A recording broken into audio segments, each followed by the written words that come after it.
दोस्तों, क्या आपने भी कभी एक बात महसूस की है? क्या आपने भी कभी सोचा है कि जब हमारी जिंदगी बहुत अच्छी गुजर रही होती है, रहने के लिए एक प्यारा सा घर होता है, पेट भरने के लिए अच्छा भोजन होता है, पहनने के लिए अच्छे कपड़े होते हैं और एक परिवार होता है, ये सब हमारे पास होता है, लेकिन बस एक चीज है जो नहीं है, वो है मन की शांति। सब कुछ होने के बाद भी मन बहुत अशांत सा रहता है। जैसे ही आप कभी अकेले में बैठते हैं, तो वह अशांति आपके ऊपर हावी हो जाती है, जिसका कारण भी आपको पता नहीं होता। आपका मन क्यों बेचैन है, आप क्यों परेशान हैं, या इस शांति को कैसे पाया जा सकता है, इसे कहाँ खोजा जा सकता, आप खुद नहीं जान पाते। दोस्तों, ऐसे ही कुछ प्रश्नों का उत्तर आपको गौतम बुद्ध की इस दिल छू लेने वाली कहानी में मिल जाएंगे। कहानी, अशांत मन को शांत कैसे करें। दोस्तों, बहुत पहले की बात है। एक राज्य का राजा अपने अशांत मन से बहुत परेशान था। वह राजा अपने अशांत मन को शांत करने का बहुत प्रयास करता है, लेकिन वह अपने मन को शांत नहीं कर पाता। वह अपने मन की अशांति से इतना परेशान हो चुका होता है कि वह इसे शांत करने के लिए अलग अलग तरीकों को अपनाता है, हर संभव प्रयास करता है जो वह कर सकता है। एक दिन अपनी इसी परेशानी से बहुत परेशान होकर वह अपने राज्य के बड़े बड़े विद्वानों को अपने महल में बुलाता है और उनसे मन की शांति का उपाय पूछता है। राज्य के बड़े बड़े विद्वान उसे कई तरह के उपाय बताते हैं, पर दुर्भाग्यवश कोई भी उपाय काम नहीं करता। दिन इसी तरह गुजरते रहते हैं और राजा पहले से भी ज्यादा परेशान हो चुका होता है। फिर एक दिन अचानक एक व्यक्ति राजा के पास आता है और बोलता है, महाराज, आपके मन को शांत करने का मेरे पास एक उपाय है। राजा जैसे ही उस व्यक्ति की बात सुनता है, वह बहुत खुश हो जाता है और उस व्यक्ति से कहता है, यदि तुमने मुझे मेरे अशांत मन को शांत करने का कोई उपाय बता दिया तो मैं तुम्हें इतना धन दूंगा जितना तुमने कभी सोचा भी नहीं होगा, और ना ही तुमने जीवन में इतना धन देखा होगा।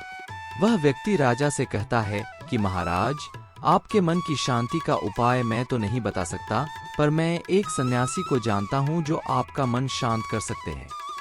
वह बहुत ही पहुँचे हुए सन्यासी हैं। उनकी ख्याति पूरे राज्य में फैली है, पूरे राज्य में उनकी महानता के चर्चे हैं। आप एक बार उस सन्यासी से अवश्य मिले, वह आपकी समस्या का समाधान अवश्य ही कर देंगे। व्यक्ति की यह बातें सुनकर राजा को बहुत हल्का महसूस हो रहा था। उसे लग रहा था कि शायद अब उसका अशांत मन शांत हो जाएगा और वह खुशी से अपना जीवन जी पाएगा। अब राजा उस व्यक्ति से पूछता है, कहाँ मिलेंगे मुझे यह सन्यासी? वह व्यक्ति बोला, यहाँ से कुछ दूरी पर जो जंगल है, वही उनकी छोटी सी कुटिया है जहाँ वो रहते हैं। आप वहीं चले जाएं, वह सन्यासी आपको वहीं मिलेंगे। राजा अपने सैनिकों को बुलाता है और सन्यासी से मिलने के लिए जंगल की ओर प्रस्थान करता है। कुछ ही समय में वह सन्यासी के पास पहुंचता है और सन्यासी से कहता है, हे महात्मन, मैंने आपके बारे में बहुत सुना है। मैंने सुना है कि आप बहुत पहुंचे हुए सन्यासी हैं। आप लोगों की समस्याओं का हल बता देते हैं। मैं एक राज्य का राजा हूं और बहुत दूर से आपसे मिलने आया हूं। इतना कहकर राजा चुप हो जाता है और देखता है कि सन्यासी उसे अनदेखा कर रहे हैं। फिर राजा सोचता है कि शायद सन्यासी ने मुझे सुना नहीं, इसलिए राजा फिर से कहता है, ए महात्मन, मैंने सुना है कि आप बहुत पहुंचे हुए सन्यासी हैं। क्या आप मेरी समस्या का समाधान भी कर सकते हैं? सन्यासी अभी राजा की किसी भी प्रश्न का उत्तर नहीं देते और बस मौन बने रहते हैं। सन्यासी को मौन देखकर राजा को बहुत आश्चर्य होता है। राजा मन ही मन सोचता है कि सन्यासियों उसे कोई उत्तर क्यों नहीं दे रहे हैं। अब हार थककर राजा मुद्दे की बात पर आता है और सन्यासी से पूछता है, महात्मन, क्या आप मेरे मन को शांत कर सकते हैं? राजा की बात सुनकर सन्यासी मुस्कुराते हैं और राजा से पूछते हैं, तुम्हारा मन अशांत क्यों है? राजा कहता है, वैसे तो मेरे पास सब कुछ है, किसी चीज की कोई कमी नहीं है। मेरे पास इतना धन है जिसका मुझे कोई अंदाजा भी नहीं।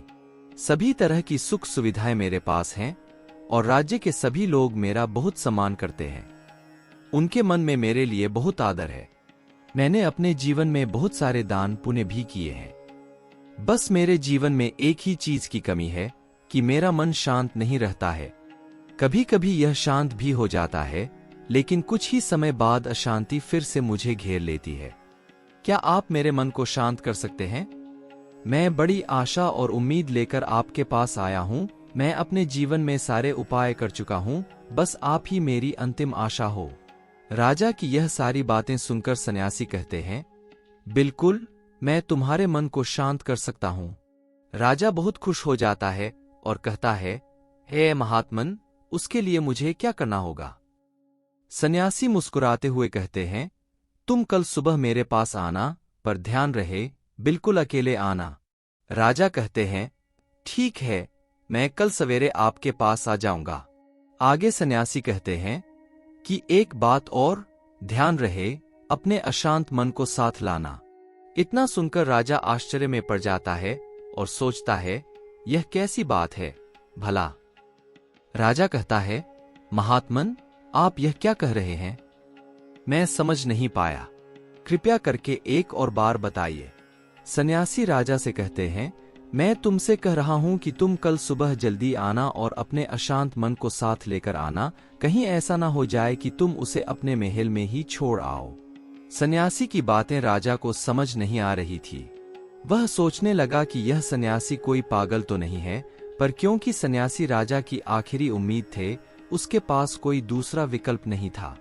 इसलिए वह सोचता है कि चलो एक बार प्रयास कर ही लेना चाहिए। अगले दिन राजा सुबह सुबह उठकर अकेले ही सन्यासी के पास पहुंचता है और कहता है, महात्मन, मैं आ गया। सन्यासी राजा से कहते हैं, तुम तो आ गए हो, अच्छी बात है, लेकिन तुम्हारा अशांत मन कहाँ है? लाओ अपने अशांत मन को मुझे दे दो, मैं उसे अभी ठीक करके तुम्हें वापस दे दूं। राजा कहता है, आप यह कैसी बातें कर रहे हैं? मैं समझता था कि आप बहुत पहुंचे हुए सन्यासी हैं, लेकिन आप तो इतना भी नहीं जानते कि मन कोई ऐसी वस्तु नहीं है जिसे मैं उठाकर आपको लाकर दे दूं। मन तो मेरे भीतर है।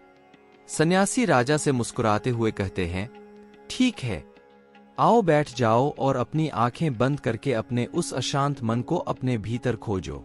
राजा अपनी आंखें बंद करके बैठ जाता है और अपने उस शांत मन को अपने भीतर खोजने का प्रयास करता है। वह बहुत देर तक आंखें बंद करके बैठा रहता है। बहुत देर तक आंखें बंद करके बैठे रहने के बाद सन्यासी राजा के कंधे पर हाथ रखकर कहते हैं, आंखें खोलो। राजा अपनी आंखें खोलता है। सन्यासी राजा से पूछते हैं, क्या तुम्हें तुम्हारा शांत मन मिला? राजा कहता है, नहीं, मुझे मेरा अशांत मन अभी तक नहीं मिला। सन्यासी राजा से कहते हैं, चलो कोई बात नहीं, अब तुम कल प्रयास करना। आज के लिए इतनी खोज पर्याप्त थी। इतना सुनकर राजा सन्यासी से आज्ञा लेकर अपने महल वापस लौट जाता है। अगले दिन फिर सुबह सुबह राजा सन्यासी के पास पहुंच जाता है और वैसा ही करता है जैसा उसने कल किया था।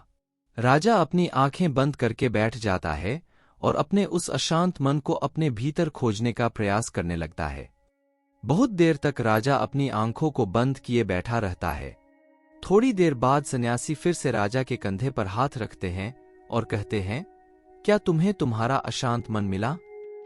राजा बड़ी शांत आवाज में सन्यासी से कहता है, नहीं, मुझे मेरा अशांत मन आज भी नहीं मिला। सन्यासी राजा से कहते हैं, ठीक है, कोई बात नहीं, आज के लिए इतना ही पर्याप्त है। अब तुम कल फिर आना। आज फिर से राजा सन्यासी से आज्ञा लेकर अपने महल को वापस लौट जाता है। अगले दिन सुबह फिर राजा सन्यासी के पास पहुंचता है और बिल्कुल वैसा ही करता है जैसा वह पिछले 2 दिनों से कर रहा था। वह अपनी आंखें बंद करता है और बैठ जाता है और अपने उस अशांत मन को खोजने का प्रयास शुरू कर देता है। राजा अपनी आंखें बंद करके बैठा रहता है। उधर सन्यासी आज राजा के कंधे पर हाथ रखकर उसकी आंखें नहीं खुलवाते। राजा बस अपनी आंखें बंद करके बैठा रहता है। काफी समय बीत जाता है, वह फिर भी बैठा रहता है। इस बीच सन्यासी राजा के पास ही बैठे रहते हैं। पूरा दिन बीत जाता है, पूरी रात बीत जाती है, पर राजा अपनी आंखें नहीं खोलता। वह अपनी आंखें बंद करके बस बैठा रहता है और अपने उस अशांत मन को ढूंढ रहा होता है। ऐसा करते करते एक पूरा दिन बीत जाता है। अगले दिन सुबह राजा की आंखें खुलती हैं, और जैसे ही राजा की आंखें खुलती हैं, राजा अपने आप को सन्यासी के चरणों में नतमस्तक कर देता है और कहता है कि यह सन्यासी, मुझे मेरा अशांत मन तो कहीं नहीं मिला, पर वह शांति जिसे मैं ढूंढ रहा था वह मुझे जरूर मिल गई। आप धन्य हैं, मैं जीवन भर आपका शुक्रगुजार रहूंगा कि आपने मुझे इस शांति को खोजने में मेरी सहायता की। निष्कर्ष, इस कहानी से आज हमने सीखा। दोस्तों, इस कहानी स्टोरी इनसे हमें यह सीखने को मिलता है कि अगर हमारा मन अशांत हो तो हमें उसे शांत करने के लिए बाहरी सामग्री की तलाश करने की बजाय अपने अंदर की गहराइयों में जाने की कोशिश करनी चाहिए। हमें अपनी भीतरी शांति को पहचानने का प्रयास करना चाहिए, क्योंकि शांति वास्तव में हमारे हृदय में होती है, न कि बाहरी दुनिया में। सन्यासी ने राजा को यह सिखाया कि शांति को पाने के लिए हमें ध्यान और साधना की आवश्यकता होती है और कभी-कभी इसमें कुछ समय लग सकता है। हमें अपने अशांत मन को खोजने में विश्वास रखना चाहिए और इस प्रक्रिया को धैर्य से और प्रतिरोध न करके आगे बढ़ना चाहिए। इस कहानी से हमें यह सीखने को मिलता है कि जीवन के समस्याओं और तनावों का सही समाधान हमारे अंदर ही हो सकता है और शांति की खोज में हमें आत्मविश्वास और धैर्य की आवश्यकता होती है।